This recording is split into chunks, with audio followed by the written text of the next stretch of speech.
Díomh cóide agus fáilte ras. Hello friends and welcome back to the Chroí podcast. Elaine is Anam Dum. My name is Elaine Doyle and it is with deep, heartfelt gratitude that I welcome you back to this sacred space. Hello friends, how are you getting on? What is the crack? Codain scale. What's the story? Oh my goddess, everyone. It's been a while. It's been a while. I am, to honest get the meaniarm, very excited to be back here with you all, Chroí, which is the soil of my heart, sharing the musings from my heart once again at this momentous, pivotal, intense, prophesized time on planet Earth. Here we are in our hearts, hopefully, doing our best, right? We are doing our best. So as always, just an invitation in this beautiful present moment to allow yourself to soften down the shoulders, allowing yourself to breathe into the root of your being and to take that very Torasnefa, that sacred journey from your head down into your heart. Tá mé in ma Chroí anish. Tá mé ma Chroí anish. In our griha. I am in my heart now. We are in our hearts, in our griha, in our heart, in our hearts. Welcome again, fáilte ras. Welcome back. If you're new, you are welcome to this sacred space. As I hear the loud tractors go by, I might actually just put in my earplugs to drown out the background noise. Apologies if the sound is not like it usually is today. I have none of my podcast recording equipment with me at my parents' place, and I was like, you know what, I'm going to wing it and show up anyways, because it's been ages and there's so much swirling around my head and my heart that I'm just going to show up as is, and hopefully it'll sound decent enough. But yeah, just coming back to the presence in the heart, and whatever you are doing, friends, just allowing this to be your practice of presence today, of listening, of just allowing the soul in. And that is my prayer, is that through sitting in our hearts together, we allow more of our soul to come through. Our soul. Yeah, on Anam. Anam is the Irish word for soul. And it is our soul that will heal all trauma and separation within us. The soul that is a spark of God, a spark of the divine. It is the part of us that has an infinite supply of compassion and love and sovereignty and truth. So we just allow our soul to be present here for the next half an hour or however long it's going to be. Because we've been severed from that spirit, soulful God part of ourselves. So just allowing that to be present here. So I'm just tuning in here to see what needs to come true today. What needs to come true in this moment. Because there is a lot that has probably shifted in the last couple of months since I last sat here. For all of us, right? I wonder how you are finding 2026 so far. Yeah, I think I thought from what the astrologists were saying that this was going to be way softer, and than 2025, let's say. And oh fucking hell, I've still found it very intense, very intense. And I suppose the last few months since I last recorded here is just allowing myself to be in my own process, because I think the more I come into my body, the more I realise that actually, okay, that actually takes a lot of energy, and so much energy is already consumed with the purging or the cleansing or the purification of my own body. So just like taking one thing at a time. And I know I've shared this so much, this journey for me of coming out of overdrive and finding regulation and safety within my body has really consumed my energy the last few months, which is beautiful, and I'm sure I'll share more on that. I feel like you can probably hear a raspiness in my voice, I'll get to that, but I feel like I do repeat the same things over and over, and that's okay. I even repeat that I'm repeating myself. I repeat that a lot. But I need it. My body needs it to come out of this conditioning of, more content, more, I don't really use social media at the moment, but YouTube, and it's like some of the people I follow, they're just banging out content all the time because they obviously have the energy, but I don't. And it's like, what is it like, especially as a woman, to say, what is my rhythm here? It's such a radical protest, I think, to be like, no, that is not my rhythm. That is not my way right now. The season I'm in has to be honoured. So that is, I'm just making sure this is recording. That's more. I've been deepening that practice of listening to my own rhythm.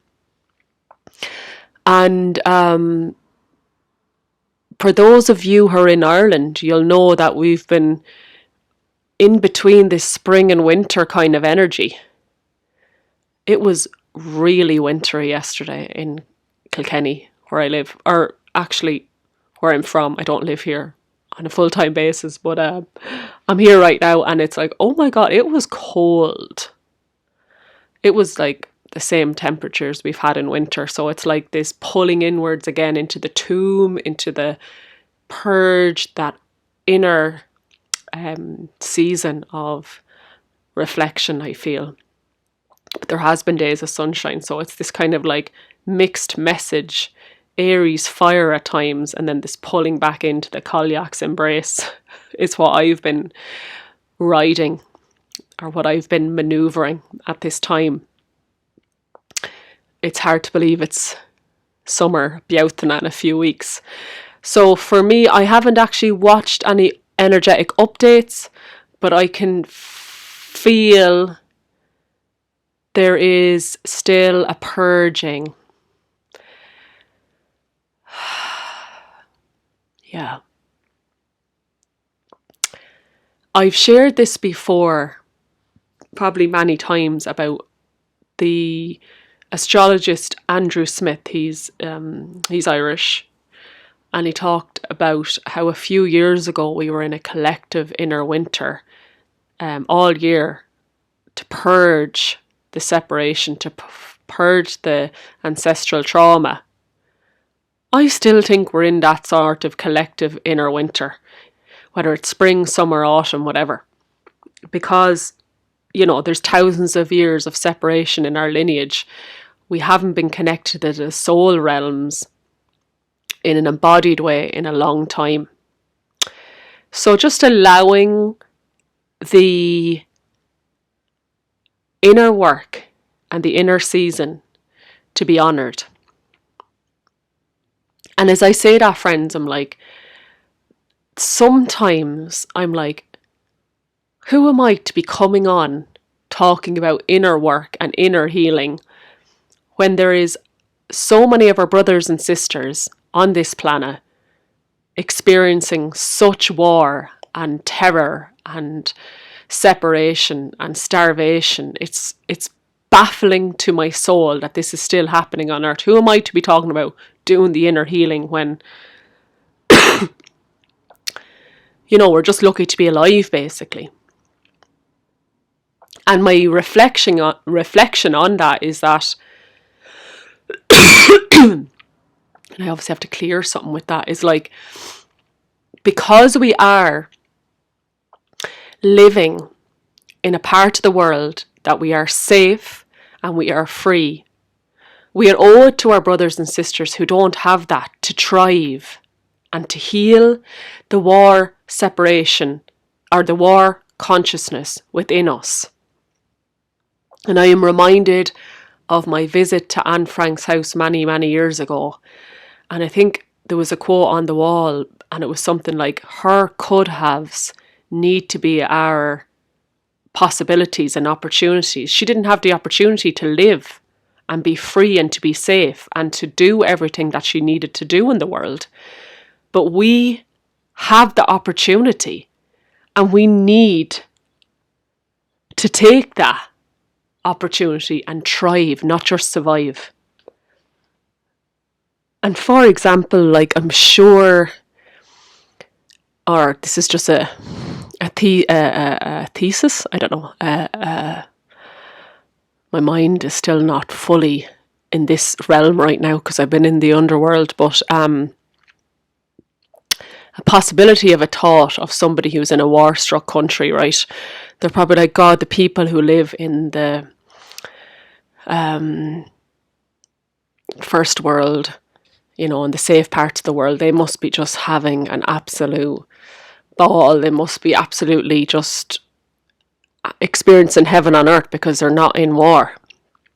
And that is not the truth, I'm afraid. It is not the truth. Even though people are safe physically and free, have freedom, a lot of people are merely in a state of survival. And I don't mean to be judgmental, but how fucked up is that? Is that war consciousness is actually all over the planet. War consciousness is, I hate myself, I'm afraid, I feel guilty, I feel shameful, you're right, I'm wrong, I'm right, you're wrong, whatever. I can only say this with such clarity because of the work that I've done, both as a therapist and a social worker. Oh my fucking goddess, excuse my language, but there is so much separation happening.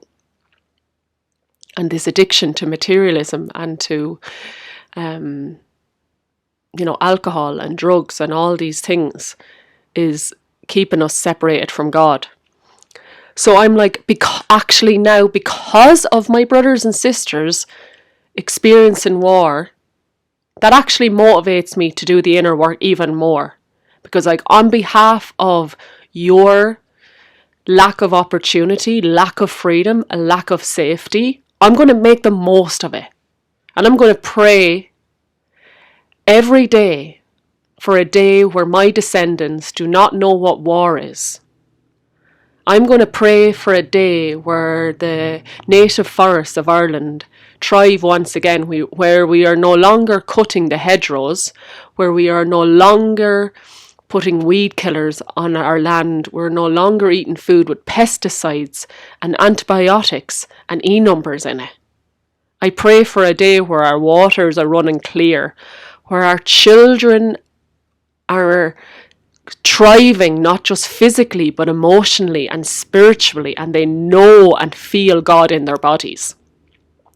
I pray for this, and this is my job as a woman who is safe and free, is to make sure that my descendants thrive, absolutely thrive, and that their consciousness and their lack of war consciousness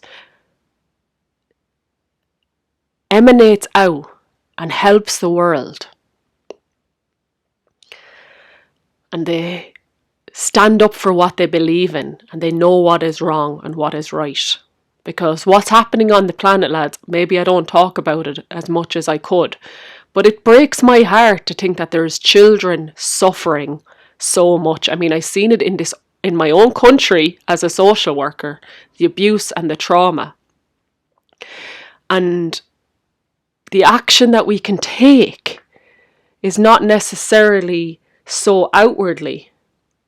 It's an inward job that I do believe affects the collective consciousness of the planet, saying, I am actually choosing to finally love myself, to finally love one another. You know, Jesus said, love one another as I have loved you. And that begins within. Purging out all the separation, all the judgment consciousness, all the hatred, all the projection. And that to me is a full-time job. It's a full-time job. And this is the real work. This is the real work. Okay? This is the real work in this lifetime, is to make sure our descendants are not in a state of survival, of hatred, of fear. This is the real work.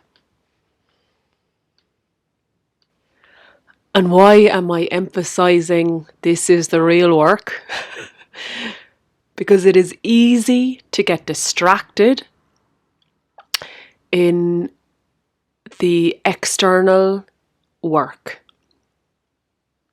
or accumulating things, or success is this, this, and this, and really tending to that inner landscape.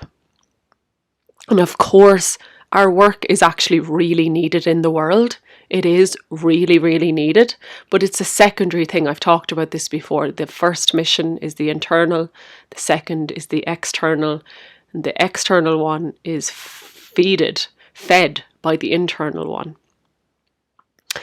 And I suppose I'm sharing this again because I get my ego can come in and be like, oh my God, like, you need this and that, and you haven't done this and that. And I have to keep reminding myself, this is the real work and this is what's really important. What are my descendants, what are my future children most going to benefit from? Excuse me. And I know it's this inner work. So I went to therapy for many, many, many years, weekly for like 5 years, and she kept having to pull me back, rein me back into the inner mission, because my North Node is in Pisces. I just want to fix and heal everybody else, and at the detriment of my own vessel and connection. So got to keep reining myself back in. And of course, we have to make money in this world. But we can get creative about how that is done. We can live off our savings for a while. We can ask family for support. We can ask people for support when we're the one doing the healing in the lineage. I remember an Italian woman I met last summer near Ishnok said, some Indian guru said, it's actually the parents of spiritual children. It's their responsibility to make sure that the child has what it needs, even as an adult, to do the spiritual work. So you got to lean on people, lads. You got to lean on people. You got to ask for help. I've done a lot of episodes about that, asking for help.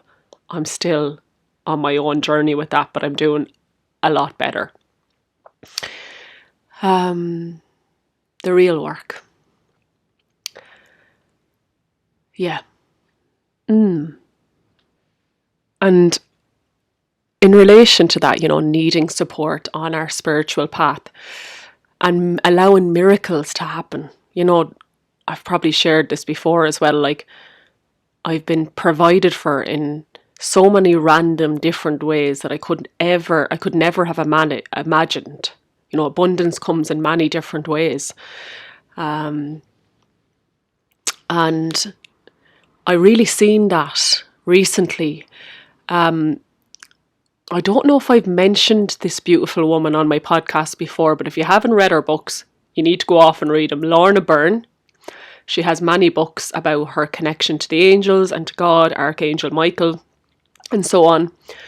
But she actually owns and runs a retreat space that is like 5 minutes from my parents where I grew up. And I've been there a few times in the last few months, and it's incredible. It's just incredible. I've been meaning to go for a long time, and I've always kind of had my eye on the place. I heard it was coming back in 2020, and I knew I would be, there on the land. And just kind of finding out about how it came about for Lorna. Lorna is an Irish woman, by the way. Excuse me, I'm recovering from a big purge. So I'm just going to cough again now, excuse me.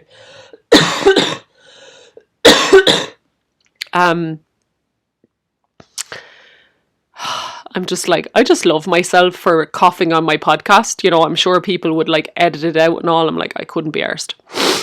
But yeah, it was a charity foundation that's like got the money from big donations to build this. I mean, it must have cost millions of euros. And I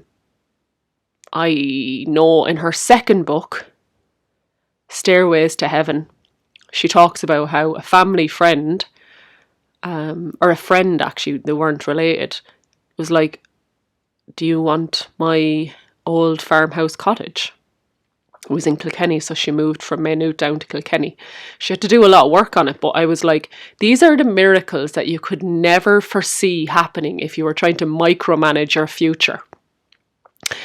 Imagine if she was like, I'm going to work really hard and I'll get all the money myself for this retreat. I mean, that never would have, I mean, you'd have to completely burn yourself out, and there's a much easier way where it was like donations. That won't happen for all of us, but in many different ways it does happen in those ways. People get gifted things, or things land in our lap, and I've seen it in my community, I've seen it in my own life. So just knowing that when you really focus on the real work and listen to the call of your soul and your heart, things will come. You will be a magnet for that which you need. And I would really recommend visiting Lorna Byrne's place, the Sanctuary. It's near Thomastown in Kilkenny. The food is beautiful, it's organic. Yeah, it's a real dream space. So yes, just wanted to share that. And also, you know, it's important for me to say, I don't have it all figured out either, you know. But I think that's a good thing actually, because trusting that uncertainty, that mystery path that we're on the spiritual path, and my soul does actually know the way. So the more you kind of just trust that soulful guidance and whispers from your guides and angels and ancestors, we will always then get what we need. Yeah. But like, to be perfectly honest, as I always endeavour to be, there's days where I forget that. And I am deep in my ego, and I'm like, I'm 38 in like, I think it could be in like 10 days, the 23rd of April, and I'm like, oh my god, I'm 38 and I have nothing to show for it. And it's actually, yeah, that is my ego, because I remember on my 30th birthday, I was down in Kinsale with my friends, and I was crying because I was so deeply unhappy with the life that I was living. I I was in a senior position in a hospital. I was on really, really good money, and all the things in the external were there, and I was so I had sold my soul, and now, nearly 8 years on, I am. It would be a dream if I could see the person that I am now internally and totally in alignment with my heart and my soul. But sometimes my ego tries to take me away from that. And like, there's just over my dead body, would I ever do that to myself again? So yeah, there is times where my ego comes in, and that's where meditation and sitting down here actually and reminding myself that my soul is so happy, because the spiritual journey that I went on has been the most rewarding, um, beautiful thing I could have ever done in this lifetime. And obviously I feel emotional right now because, yeah, so many people never even get the chance to do this. And how we're not even motivated, or we're not encouraged in this country still to do what we love and do what our soul yearns for us to do. Of course, there is communities and families that are encouraging their children and loved ones to do that, but as a whole, we're not. And I feel emotional because it's like it took every ounce of devotion and courage and strength to be like, I am doing it my way. I just realised that my microphone wasn't plugged in for that last bit, and it was 3 minutes 33 seconds, and I'm going to leave it in.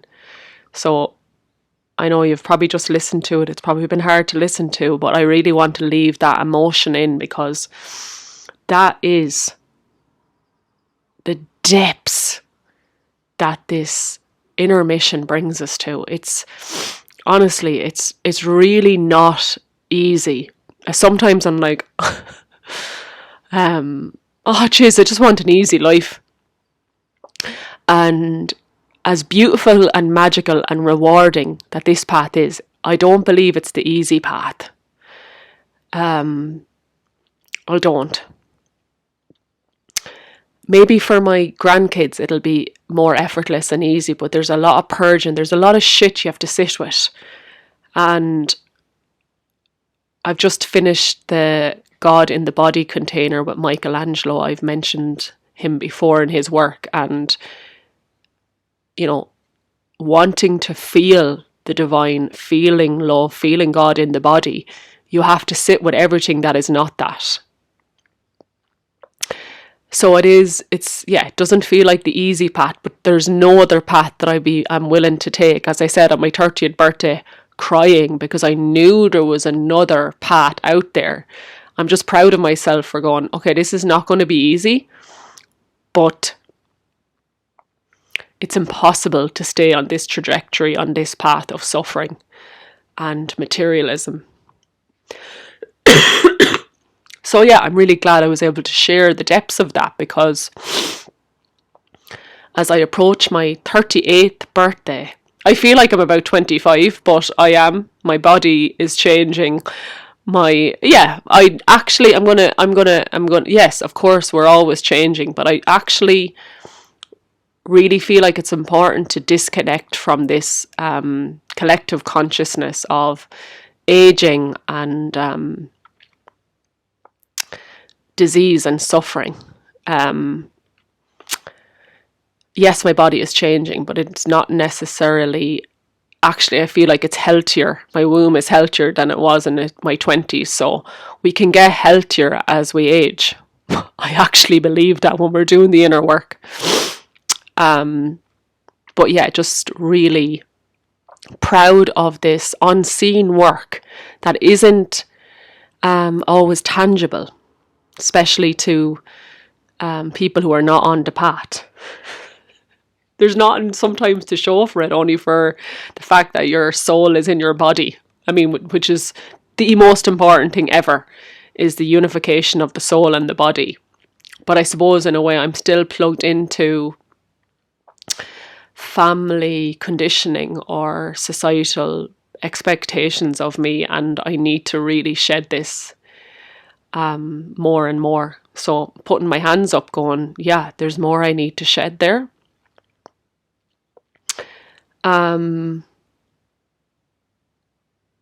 Yeah. What else? So as I said, I've been coughing and stuff. I came home to Kilkenny for a few days for Easter and ended up getting stuck here for a week because I got really sick. I don't like calling it that because it had such negative connotations, but actually it was a huge shamanic experience. I believe our concept of sickness is so skewed from actually what it can be.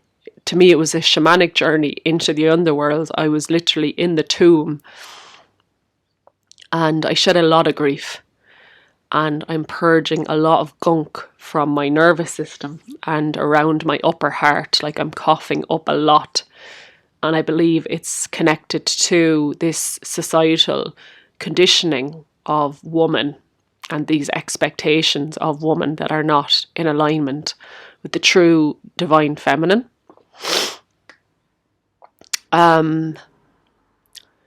Yeah, I was crying a lot about the fact that, I don't have children yet, and I'm like the most broodiest mothering person. Like, I love children so dearly. I have a nephew now, the first grandchild in the family, and the expansion of my heart and womb and my friends' children. It's like, how has this not happened yet? Like, so I was just allowing that feminine mother's love grief to happen. Because I feel whatever is present without trying to like talk my way out of it. And talk to my dear friends, sisters about it, and just come out the other side, you know. We just came through the Easter portal of crucifixion. Jesus is in the tomb, and then the rebirth, the resurrection. And I feel like I was in the tomb, I was crucified, and then I got reborn, or I'm being reborn now, of like, I actually have deeper trust in my journey to become mother now more than ever, because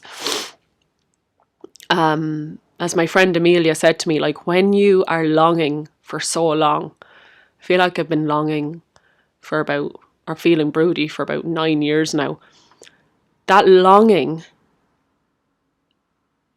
really, really, really gives you so much passion to actually consciously parent, because parenting is like the hardest job in the world, especially if you're doing it consciously and you're breastfeeding and you're co-regulating the child and the baby in the way that it really needs.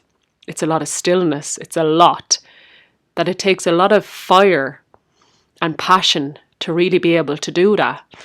And Amelia had her own journey with conceiving. So she was like, Elaine, this longing will sustain you on this journey to consciously parenting. And I was like, 100%. Like, I know that to be true.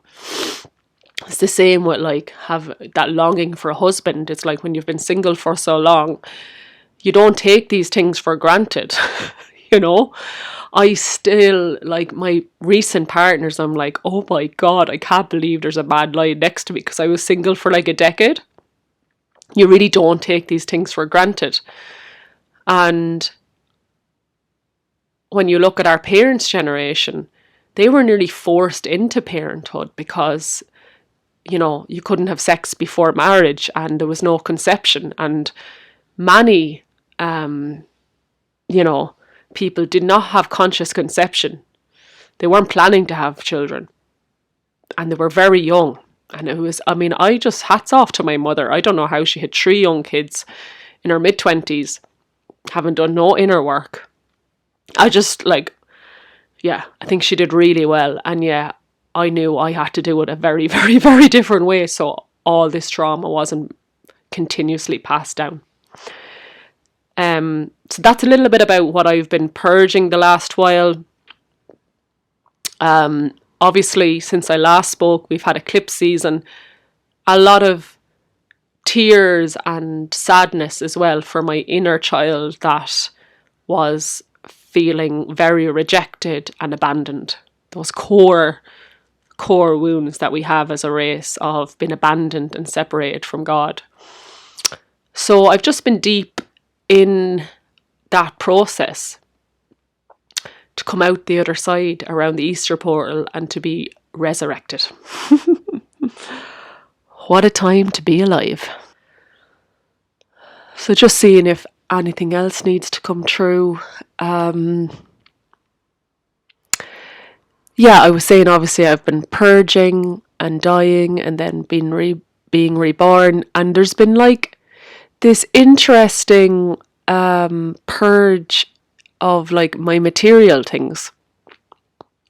I actually just got rid of a lot of clothes and my car. I sold my car, which mightn't seem very spiritual, but it was a spiritual experience. I think when you have very few items anyways, and then you clear yourself of the items you do have, it's like there's something freeing in that, and there's also something scary in it where it's like it's just me. I have no car. I I have nothing. Which is not true. I do have some things, but very, very, very few items, like minimalism to a new extreme here. I'll briefly mention the car. I've had it for 9 years, and they say like the 9-year cycle of completion. Our belongings can be an extension of our own energy. And the journey I had with that car was very spiritual. Obviously it brought me to every corner of the Celtic lands and brought me on my spiritual path physically to all the sacred sites. And I've blessed it with many holy well waters and sacred lands. And my energy was very intertwined with the car, where if I was tired, the car wouldn't start. And I'd listen to the car and then it would start when I had rested. I think I should be called a car whisperer, because I did it with my friend's car last week. I literally talked to the car and then fixed the car by just talking to it. Anyways, it's a whole other conversation. Look after yourself and your car will thrive, basically. And the last 2 years, and my car was like a 2009 or something Ford Focus. It passed the NCT first time round with no recommendations. Like, it was literally in mint condition, because the more I'd looked after myself, the more my car was immaculate. So I was like, why spirit am I needing to sell this right now? I sold it to a friend who was a dear friend who was on the spiritual path. I was like, this car needs to go to someone on the path because it's so spiritually attuned. So that was a big thing. That took up a bit of time actually in February, doing that, end of February, March. And I haven't had a car then in like 2 months. If you live in Ireland and you don't have a car, it's an interesting initiation. I just wanted to run places at times, and I had no escape. I really had to sit with things. I really had to sit with the dysregulation and that flighty tendency that the car can actually facilitate or enable. And I couldn't run, lads. I've drove since I was 18, so 20 years of not having. This is the first time I haven't had a car really in Ireland. There was times obviously in Australia I didn't, but yeah, it's been a spiritual experience and practice. And I one of the main reasons I sold it is to buy an automatic. I really don't even like driving anymore, but if I am going to drive, because I have to at times, so much more feminine driving an automatic car. So there's the spiritual experience bringing. I said in my last episode, like, I'm softer now. I got rid of a lot of my clothes because they were very stiff, and I need softness. I need more feminine energy in my belongings, so that, like, I'm going to buy a car now that has a little bit more comfort and luxury and softness and, yeah, feminine comfort. And buying a car I absolutely love. I've always been the one, especially when my dad comes with me, to buy the real reliable car, you know, buy a good reliable car. I'm like, I just want to get something I love and take a bit of a risk. And making sure this is recording, I went to view a car, and I brought my mechanic, and he knows I'm a big hippie, and I was like, I think he was like, this is not much of a hippie car, Elaine. I'm like, you know what? That fucking hippie lifestyle has actually burnt me out at times, right? I need a bit of luxury now in my life. I'm a woman. I'm not going to say of a certain age, because I'm looking younger than I ever have. But I want a bit of fucking comfort, so I'm not getting the old reliable. I'm going to get something that with a little bit of luxury, a little bit of comfort, and that is a result of a really powerful winter of softening in even deeper. So as you can see, the belongings and things that we have are important in a way. They're not important in a way for me, actually. They can be. And, you know, we need to get around. So, yeah, this seeing how I'm just moving into this more like comfort softness, this juicier divine feminine stage of my life. So there's a little random share. That was probably a whole podcast episode in itself, everything with the car. But I just wanted to briefly touch on it there. Shinee on that one, I think. So yes, Shinee for now. I think that is the main musings from my heart that want to be shared at this time. Again, just deep gratitude for your support, for being here, for listening. Thank you for your devotion to being on a different path, because if you're here, you're on some sort of alternative path, or you're ready to step onto your own soul, heart-led path. Thank you. I see you. I appreciate you. I love you. You're doing amazing. And reach out for help or support to me or to other people if you need it, because we cannot do this alone. I have a big support network. So sending you lots of love and deep gratitude to my subscribers. Thank you so much. I deeply appreciate your financial support right now. And if anybody else would love to be a subscriber or would like to be, love is a big word. I'll leave the details in the description. Sending you so much love, and get out and celebrate yourself when the sun does come out in Ireland. I've had some beautiful days by the beach, swimming in the ocean and in the rivers when it has been warm and sunny, and just been like, this is a beautiful life. We are safe, we are free, we are in our hearts. This is an absolute blessing. Allowing yourself to thrive spiritually, physically, emotionally. Sending you so much love, and slán go fóill. Bye for now.